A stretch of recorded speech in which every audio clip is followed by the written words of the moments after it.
Nós convidamos o nosso irmão, reverendo Roberto Bittencourt Júnior. Roberto, ele é pastor da IPI de Vargem Grande do Sul. É a caçulinha do nosso presbitério. A igreja organizada recentemente, mas o irmão está há um bom tempo lá, pastoreando aquele rebanho que Deus o confiou. E para nós é uma grande alegria tê-lo conosco nessa noite. E ele vai estar então transmitindo a palavra do Senhor aos nossos corações. Certamente o Senhor já falou ao seu coração e cremos também que o Senhor falará também aos nossos corações nessa noite. Quero chamá-lo e vamos nos colocar de pé mais uma vez e vamos estar orando pela iluminação do Senhor nas nossas vidas. Senhor Jesus, a nossa gratidão ao Senhor por comemorarmos, ó Deus, mais um ano da nossa denominação. Obrigado porque o Senhor tem levantado pessoas, levantado liderança, pastores, e tem, ó Deus, conduzido o seu rebanho ao longo desses anos. E nós nos alegramos nessa hora também, contar com o nosso irmão Roberto e suplicar agora, ó Deus, que da mesma forma que o Senhor já falou ao seu coração, que o Senhor também fale aos nossos corações nessa hora. Abre o nosso entendimento, Senhor, para compreendermos as verdades contidas na Tua palavra. Oramos assim agradecidos no nome de Jesus. Amém. Os irmãos podem se assentar. Queridos, é uma alegria estar aqui. Me lembro que nós estivemos aqui uma vez com os americanos. Foi uma experiência maravilhosa. Um grupo de 40 pessoas ali de Vargem Grande, bilíngues. Estivemos aqui e tivemos um culto com os americanos e foi uma experiência maravilhosa. Claro que eu voltei aqui outras vezes, mas aquela marcou a minha vida porque foi um momento especial para a pequena igreja de Vargem Grande do Sul. Irmãos, eu escolhi um tema que é o tema da igreja. A igreja quer que nós entendamos que somos todos discípulos. Então, essa é a palavra de hoje. Nós somos todos discípulos. É óbvio que somos discípulos de Jesus. Porém, somos também discípulos presbiterianos. E mais, somos discípulos presbiterianos independentes. Estamos aqui no nosso presbitério servindo ao Senhor Jesus. Como discípulos de Cristo, presbiterianos independentes. É isso que nós queremos viver, é isso que nós queremos praticar. A Igreja Nacional escolheu como texto central para essa meditação, que nós vamos ouvir mais vezes nas nossas igrejas, João capítulo 13, versículo 15. Jesus está lavando os pés dos seus discípulos. E ele diz, porque eu vos dei... Ele começa, olha, vocês me chamam de mestre, e de fato eu sou. Mas, porque eu vos dei exemplo, porque eu vos dei exemplo para que, como eu vos fiz, façais vós também. Quem é um discípulo? Discípulo é aquele que segue o professor, segue o líder, aprende e aplica as verdades que são ensinadas pelo nosso mentor. Essa palavra foi dita na quinta-feira da paixão, quando Jesus se reúne com seus discípulos e faz um dos maiores discursos já registrados no Novo Testamento. Ele começa no capítulo 13, quando ele fala, sabendo que era chegada a sua hora, amou os seus e amou-os até o fim. E assim ele começa esse grande capítulo, capítulo 13, 14, 15, 16, 17 e 18. Tudo isso acontece na quinta-feira à noite, quando ele celebra a Páscoa com seus discípulos. No capítulo 13, a experiência do lava-pés. No lava-pés, aponta o traidor, o novo mandamento de amar como Cristo amou. Capítulo 14, o consolo do Espírito Santo. Não tenham medo, não se turbe o vosso coração. Eu estarei com vocês na pessoa do Espírito Santo. No capítulo 15, ele fala da videira. Permaneçam em mim e vocês darão fruto. No capítulo 16, ele apresenta a missão do Espírito Santo, que é convencer o mundo do pecado, da justiça e do juízo. No capítulo 17, acabamos de ler a oração sacerdotal pela unidade da igreja. E no capítulo 18, ele segue para o Getsêmani. Essa é a frase, quando ele lava os pés, porque eu vos dei exemplo para que, como eu vos fiz, façais vós também. 123 anos de discipulado. Não podemos negar isso. Não existe só uma forma de discipular. Existem várias formas. Nós podemos fazer 1 a 1, podemos fazer na classe de catecúmenos, no púlpito, no rádio, na TV, na internet. Estamos ensinando, estamos praticando, estamos exercitando a missão do Senhor Jesus. Por 123 anos, esta igreja presbiteriana independente do Brasil tem discipulado o Brasil. E nós precisamos entender essa herança. Somos parte de um grande projeto. Jamais poderíamos esquecer Eduardo Carlos Pereira, que era um gramático, um filólogo, alguém que ensinava, um acadêmico que atraiu muitas mentes brilhantes de São Paulo, e ele levanta a bandeira da igreja presbiteriana independente da igreja do Brasil. E ele começa um trabalho com 7 pastores, 15 presbíteros e cerca de 2.000, 2.500 pessoas aqui em São Paulo. E aqui a igreja começa a crescer. Essa pessoa, Eduardo Carlos Pereira, tem uma, inclusive a gramática que ele escreveu era usada nas escolas. Isso é muito importante. A influência desse homem na sociedade. Ele também, antes de 1903, ele lutou contra a escravidão. A igreja sul dos Estados Unidos tinha uma inclinação, inclusive nós temos alguns relatos de missionários do sul dos Estados Unidos que tinham escravos aqui no Brasil durante aquele período. E ele então levantou a bandeira anti-escravagista. Depois ele, como mestre, como professor, ele influencia aquela geração para buscar uma igreja diferente daquela que estava coexistindo com o Brasil naquela época. E nós vamos falar um pouquinho sobre isso. Então vejam, ser discípulos é a nossa essência. Mas nós temos uma história, e nós temos um presente, e nós temos um futuro. Nós, como cristãos, discípulos do Senhor Jesus, nós temos a obrigação de ter 3 olhares com relação a essa nossa história de discipulado. Em primeiro lugar, precisamos olhar o nosso passado com honra. Precisamos honrar o nosso passado. É sobre isso que eu quero falar. O passado é o nosso legado, é a nossa memória, é a nossa raiz, é a nossa identidade. Se tivermos algo para fazer e colaborar com o Brasil, nós temos que voltar os nossos olhos para o nosso passado. A igreja citou um texto de Moisés, capítulo 32, versículo 7, dizendo: lembra-te dos dias da antiguidade. E se você for para Deuteronômio capítulo 8, ele fala: olha, quando vocês entrarem na terra, não se esqueçam do Senhor. Não se esqueçam, lembrem-se. Se você pegar o Salmo 78, que é o Salmo de Asaf, ali ele lembra 14 feitos do Senhor do passado.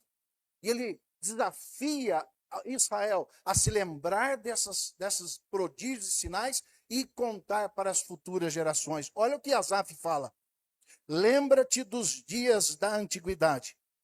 Tu, Senhor, tens sido o nosso refúgio de geração em geração. O que ouvimos e aprendemos, o que nos contaram nossos pais, não o encobriremos aos seus filhos. Contaremos à geração vindoura os louvores do Senhor e o seu poder e as maravilhas que fez. Asaf nos chama a não calar sobre o passado, lembrar e falar daquilo que já aconteceu da parte de Deus conosco. E qual então é o nosso legado, iniciado em 1903? Em primeiro lugar, os fundadores da nossa igreja queriam uma igreja bíblica. E houve uma grande discussão sobre a maçonaria. E era uma busca de coerência com a palavra.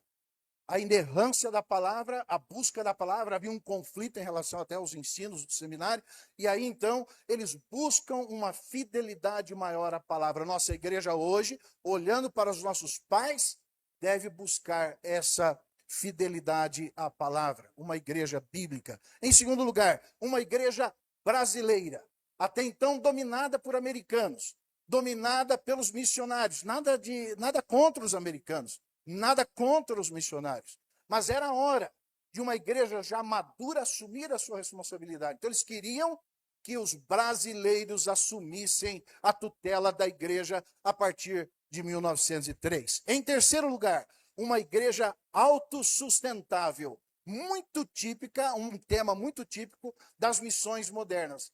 Igrejas autossustentáveis, não dependentes de verba estrangeira. Até então, a verba estrangeira sustentava tudo, mas a partir dali, eles não se confiariam nas verbas que viriam de fora. Eles teriam que levantar o seu próprio sustento. O que traz isso? Maguinho, o que faz? Dízimo, oferta, somos nós que vamos tocar a nossa igreja. Então veja, uma igreja bíblica, pura doutrinariamente, uma igreja brasileira, controlada, organizada, contextualizada, com identidade brasileira, uma igreja autossustentável e, por fim, uma igreja missionária. Foi com um grande impulso missionário que a nossa igreja começou. Em 1903 eu falei 2.500 pessoas, mas olha, ali em 30 anos depois, 1933 já eram 13 mil membros da igreja. 30 anos além, já era 60 mil membros. Olha, 30 em 30 anos, duplicando, triplicando o tamanho. Em 1969, a estatística, 60 mil. Em 2015, chegamos a 97 mil, que depois caiu para hoje 92 mil. Houve um decréscimo. Esse decréscimo pode não ser real, porque o que nós fizemos foi um balanço da membresia, uma limpeza dos nossos membros. Isso, então, pode refletir um pouco da nossa seriedade com os números, que antes não existiam. Então, eram super colocados ali como se fossem verdade, mas não. O fato é que, em 2015, 97 mil, em 2026, 92 mil, crescendo ao índice de 5% ao ano. Essa é a estatística e é o desafio para mim e para você. Esse é o nosso legado. Qual que é a aplicação disso para mim e para você? A igreja que perde a memória, perde também a sua identidade e a sua contribuição. Os períodos em que a igreja mais cresceu foram quando ela sabia com clareza o que ela era. Somos uma igreja bíblica, uma igreja brasileira, autossustentável e missionária. Com essas poucas verdades, eles expandiram e atraíram pessoas para aderirem ao movimento da igreja independente. Muito bem, precisamos contar a nossa história às novas gerações. Precisamos ensinar quem nós somos. Precisamos agradecer pelos que vieram antes de nós. O discípulo honra a herança de permanecer fiel no Evangelho. Assim como Jesus chamou os seus discípulos para estarem com ele, ensiná-los e enviá-los a pregar, nós também devemos olhar para o passado, aprender com ele e prosseguir daqui para frente. Mas um discípulo só não honra o passado, ele também vive o seu presente. Hoje ele encara os seus desafios. E a igreja tem muitos desafios.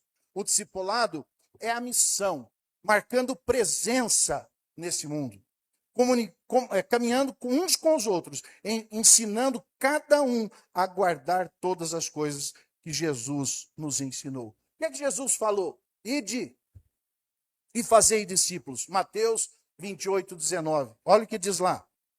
Toda autoridade me foi dada no céu e na terra. Ide, portanto, fazei discípulos de todas as nações, batizando-os em nome do Pai, do Filho e do Espírito Santo, ensinando-os a guardar todas as coisas que vos tenho ordenado, e eis que estou convosco todos os dias até a consumação do século. Estamos discipulando? Estamos enfrentando os novos desafios? Estamos cuidando das pessoas? Estamos ensinando? Ou só estamos frequentando a igreja? Nós precisamos desenvolver esse aspecto missionário, que é aprender com Jesus e multiplicar esse conhecimento para muitas pessoas que nos rodeiam. E aqui eu levanto uma bandeira que eu acho fundamental. Esse trabalho não é dos pastores apenas, não é dos presbíteros apenas.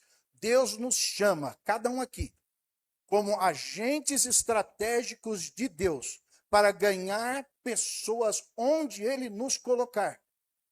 Aí nós estamos falando de todo tipo de profissão.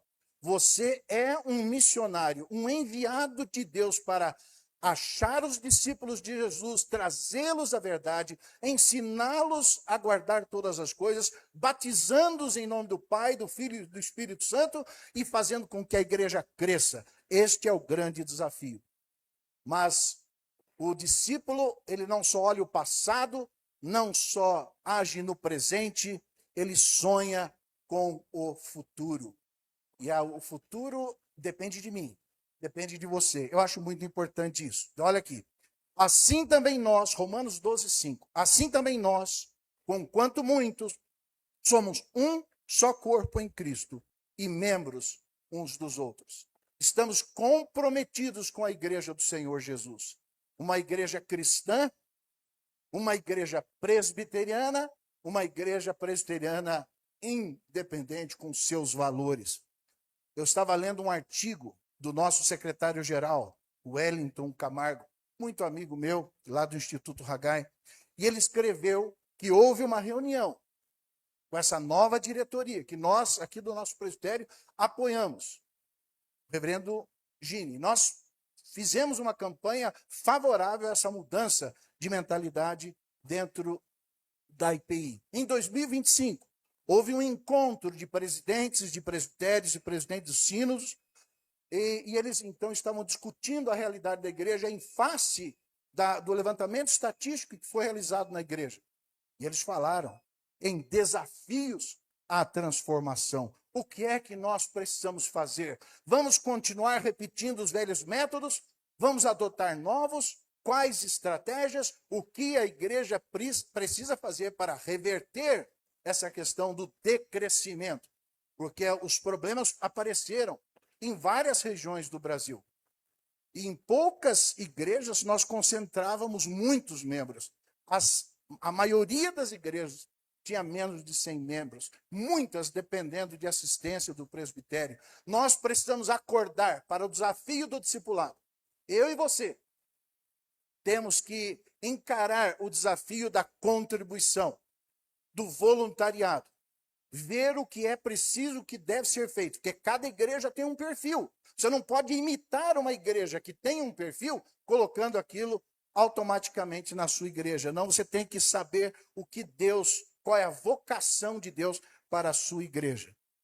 Recentemente, nós participamos de um treinamento do Sínodo, e o grande desafio para todos nós foi: vamos ser uma igreja discipuladora, vamos discipular, vamos ganhar pessoas. E foi apresentado um método. O presbitério está hoje com um plano piloto, sendo acompanhado pelo grupo do Josué Campanhã. A Igreja Nacional adotou isso e levou isso para todos os presbitérios, 62 presbitérios. Todos receberam o mesmo choque de entusiasmo. Vamos trabalhar, vamos fazer, vamos realizar. Lá na nossa igreja, esse foi o desafio, que em 15 dias se começasse o primeiro grupo discipulado. Começamos.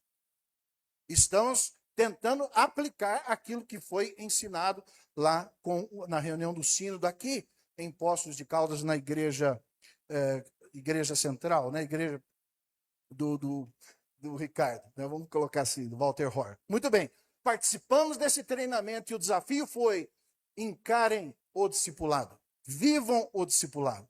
Então nós precisamos explorar conceitos em como desenvolver igrejas simples, igrejas missionais, igrejas discipuladoras, igrejas transformadoras.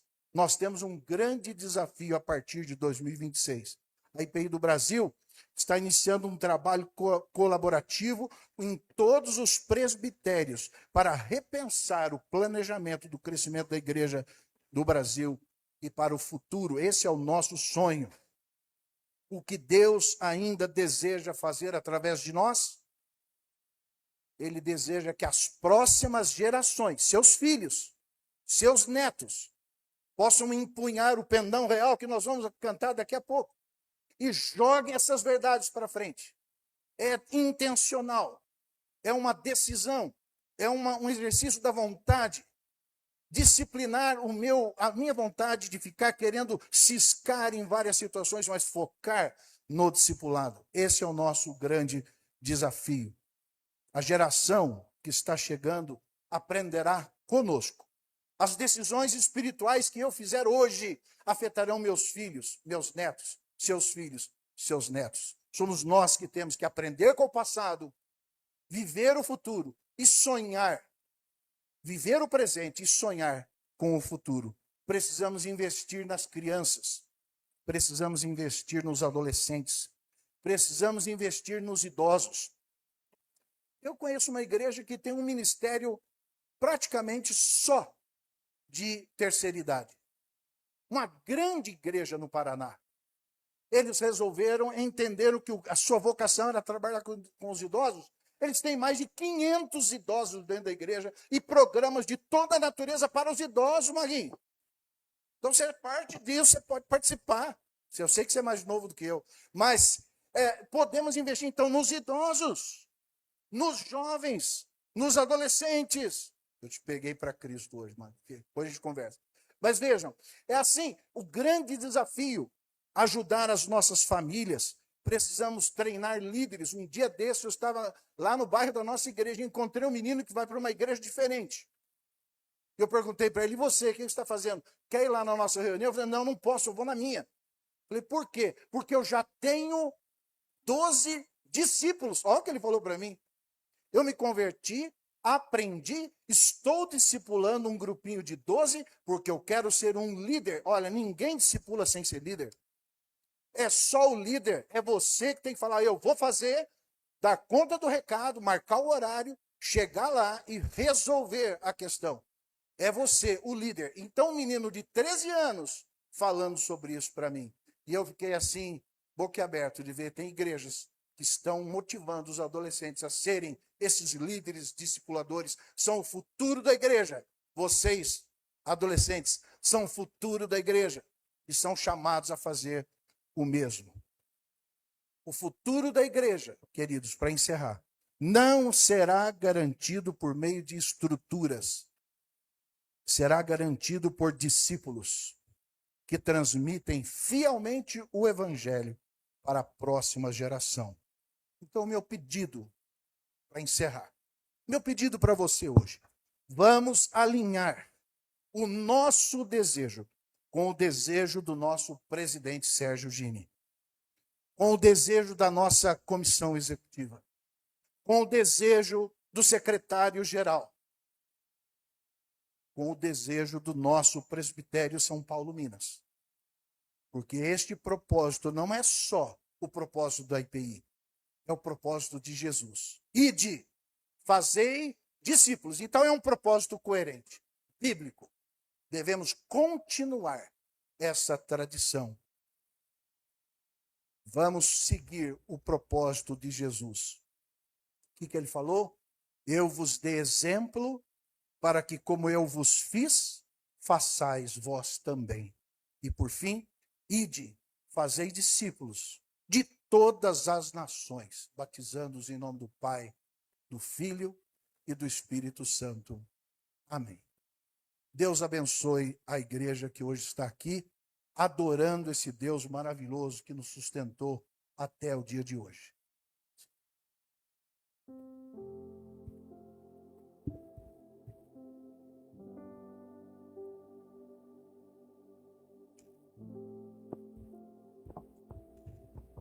Convidar o reverendo Lucas a fazer uma oração para nós nesse sentido. Muito bem. Graças e paz, irmãos. Te convido a fechar os seus olhos. Senhor Deus, faz-nos, Pai, discipuladores, Senhor. Como foi dito aqui nesse final, Pai. Que a gente possa entender que a continuidade da igreja, Senhor, não depende das estruturas, ó Pai. Infelizmente, Senhor, nós temos visto muita estrutura morta, Pai. Estrutura de milhões de reais, sem uma alma viva dentro, Pai. Senhor, dá-nos vida. Dá-nos vida, Pai. Que nós possamos ser discípulos, aprendizes que estão no caminho para Cristo, com Cristo, Senhor, trazendo outros, levando outros até Cristo, Pai. Que sejamos tão imitadores de Cristo, que a sua imagem possa ser vista em nós, atrelada a nós, de tal modo, Pai, que nós possamos contar com a simpatia de todo o povo e que dia a dia o Senhor possa acrescentar no nosso meio aqueles que vão sendo salvos, Pai. Assim que nós oramos, em nome de Jesus. Amém.